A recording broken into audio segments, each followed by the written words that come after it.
दो मौलवी ते एक जट इकट्ठे सफ़र ते टुर पैंदे ने। पुराने वक्त सन, उदों पैदल लोग सफ़र करते सन। वो टुरदे टुरदे किते दूर निकल गए, उत्थे एक पिंड आया तो मौलवियां दा दिल कीता खीर खाण नूं। जट नूं आंदे भी आपां खीर ना खाईए। उन्हें कहा चलो ठीक है, पिंड इत्थों कोई चीज़ां मंग लैने। गए किसी को दुध मंग लिया, कितों चौल मंग लिया, कितों को गुड़ शक्कर मंग लिया, लियाण के ते खीर पका ली। हुण एक मौलवी आंदा भी गल गरम गरम खीर का स्वाद नहीं आउंदा, खीर ठंडी करके खाईए। खीर रख दी ते सवेरे उठ के खावांगे ते गांह नूं नवें सफ़र ते आपां रवाना हो जांदे।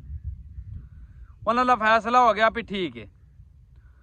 हुण सौण लगे ना, जो लम्मे पै गए दोवें मौलवी ते जट, ते एक मौलवी आंदा भी गल है भी खीर उन्होंने ज़्यादा मिले दी जिन्हों खाब चंगा आए दा।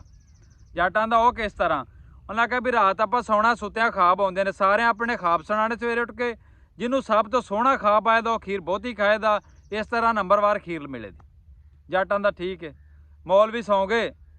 जट उठिया, उठ के तो उन्हें खीर का जिहड़ा पतीला सी ना उन्होंने सारे नूं उंगल फेरी, फेर के ते सौ गया, खा गया यानी कि सारी खीर। हुण सवेरे मौलवी उठ्या, पहले मौलवी ने सुनानी शुरू किया अपना खाब। उन्हें आख्या भी मैं आया तो परियां मैनूं जन्नत लै गईयां ने, सारी रात जन्नत दे विच मैनूं फिरांदियां रहीआं ने। किते दुध दीयां नहरां सन, किते शहद दीयां नहरां सन। मैं दुनिया का हर फ्रूट खादा, बड़ा मज़ा आया वे। वो जो सारी अपनी खाब सुना के हटिया ना, तो उन्हें दूसरा मौलवी आंदा हाँ जी तू सुना बई। आंदा जी मैं तो बड़ी वड्डी पींग सी, परियां आईयां मैनूं उन्हें चुक के पींग ते बहाता। इधरों मैनूं झूटा देंदियां, मैं दुनिया के इधरले कोने ते चला जांदा, इधरों लिए झूटा देंदियां, मैं दुनिया के इधरले कोने चला जांदा सा। वो इस तरह जो उन्होंने दोवां ने अपने खाब सुना ले, तो जट नूं आंदे हाँ भी तू सुना। जट आंदा भी मैं तो हजे सुता ही सां, ते एक ना वड्डियां वड्डियां वालां वाला बाबा आ गया, हत्थ दे विच उहदे डंडा सी चंगा। मेरे सुते ते उन्हें मारिया गिट्टे ते, मैं उठ के बह गया। मैं कहा हाँ जी दसो। उन्हें आख्या उठ के खीर खा। आंदा मैं आख्या जी नहीं असीं सुबह खानी। उन्हें एक मेरी कंड च मारिया, मैं थोड़ी जी खाधी तो मैं बह गया। उन्हें कहा नहीं सारी खा। फिर मैं शुरू हो गया, फिर मैं दूसरी भी खाधी, फिर उन्हें एक होर डंडा मारिया। उन्हें कहा चंगी तरह उंगल फेर, पूरे पतीले च कोई शै ना रह जे। तो मैं चंगी तरह उंगल फेर ली उदों। तो एक मौलवी आंदा कि तू मैनू क्यों ना आवाज़ मारी?